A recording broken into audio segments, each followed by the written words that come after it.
നമസ്കാരം. ഈ ലോകത്തെ നിശ്ശബ്ദമായി പക്ഷെ വളരെ ശക്തമായി നിയന്ത്രിക്കുന്ന ഒരു കൂട്ടം രാജ്യങ്ങളെപ്പറ്റി എപ്പോഴെങ്കിലും ചിന്തിച്ചിട്ടുണ്ടോ? അങ്ങനൊരു കൂട്ടായ്മയെപ്പറ്റിയാണ് നമ്മളിന്ന് സംസാരിക്കുന്നത്. അപ്പോ ഇതാണ് ചോദ്യം. സാംസ്കാരികമായി, സാമ്പത്തികമായി ഇങ്ങനെ ഒരുപാട് വ്യത്യാസങ്ങളുള്ള ഈ രാജ്യങ്ങൾക്ക് എങ്ങനെയാണ് ഒരുമിച്ച് നിന്ന് ലോകവേദിയിൽ ഇത്ര വലിയൊരു ശക്തിയാകാൻ കഴിയുന്നത്?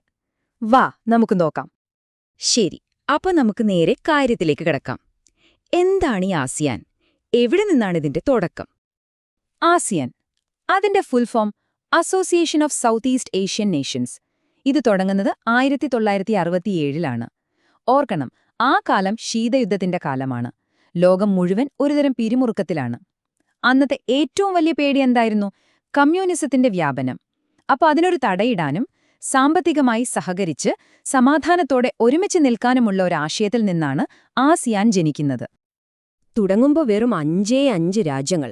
പക്ഷെ നോക്കിക്കേ, പതിറ്റാണ്ടുകൾ കൊണ്ട് എങ്ങോട്ടാ വളർന്നതെന്ന്. പിന്നെ ഓരോരുത്തരായി വന്നു ചേർന്നു. 1984-ൽ ബ്രൂണെ വന്നു.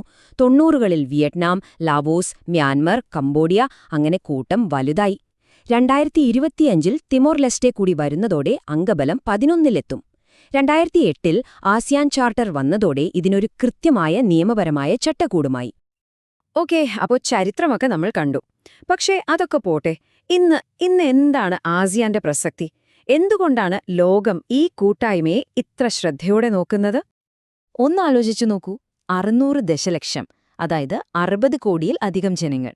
യൂറോപ്യൻ യൂണിയനേക്കാളൊക്കെ വലുതാണ് ഈ ജനസംഖ്യ. ഇതൊരു ഒന്നൊന്നര മാർക്കറ്റാണ്. വെറും മാർക്കറ്റ് മാത്രമല്ല, അത്രയും വലിയൊരു മനുഷ്യവിഭവശേഷി കൂടിയാണ്. ഇത് തന്നെയാണ് ആസിയാന്റെ ഏറ്റവും വലിയ പ്ലസ് പോയിന്റുകളിലൊന്ന്.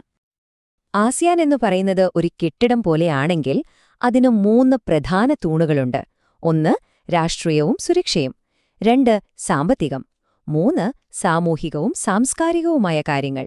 ഈ 3 കാര്യങ്ങളിലും ഒരുമിച്ച് നിന്നാണ് അവരുടെ മുന്നോട്ടുള്ള പോക്ക്.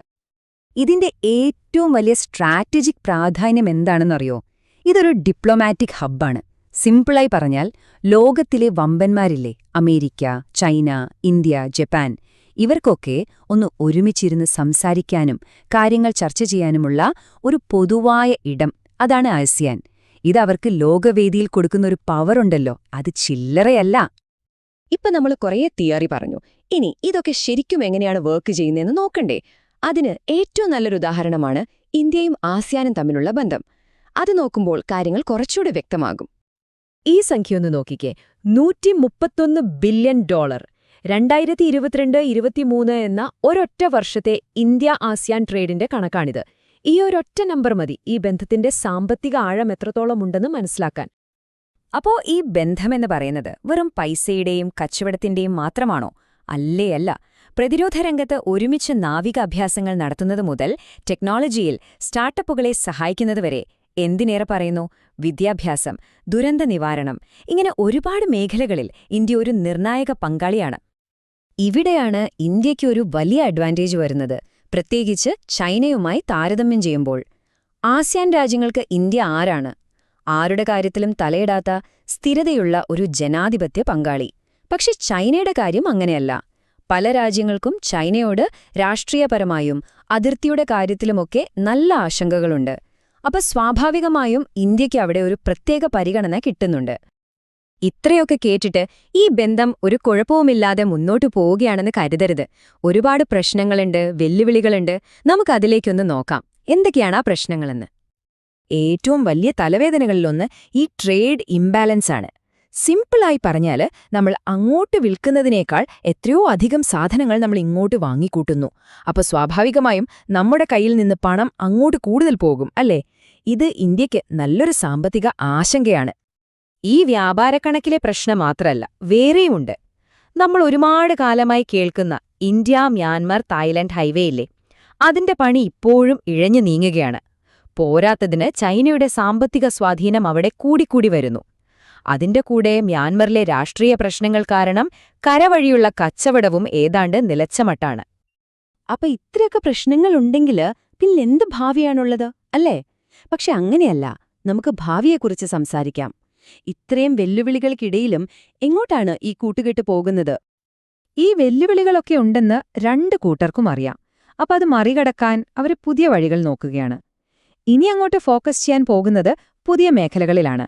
ഡിജിറ്റൽ ട്രേഡ്, സപ്ലൈ ചെയിൻ, പിന്നെ സൗത്ത് ചൈന കടലിലെ സുരക്ഷ, അതുപോലെ ഗ്രീൻ എനർജി, സെമി കണ്ടക്ടർ ചിപ്പുകൾ, ഇതൊക്കെയാണ് ഇനി അങ്ങോട്ടുള്ള ഹോട്ട് ടോപ്പിക്സ്.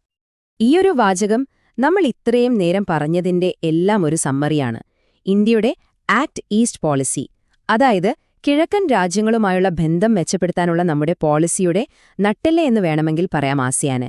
പക്ഷേ ആ ബന്ധത്തിൽ ഒരുപാട് പ്രശ്നങ്ങളുണ്ടെന്നും ഈ വാചകം നമ്മളെ ഓർമ്മിപ്പിക്കുന്നുണ്ട്. അപ്പോൾ അവസാനം ഈ ഒരു ചോദ്യം ഞാൻ നിങ്ങൾക്ക് വിട്ടുതരികയാണ്. ഒരു വശത്ത് അമേരിക്ക, മറുവശത്ത് ചൈന.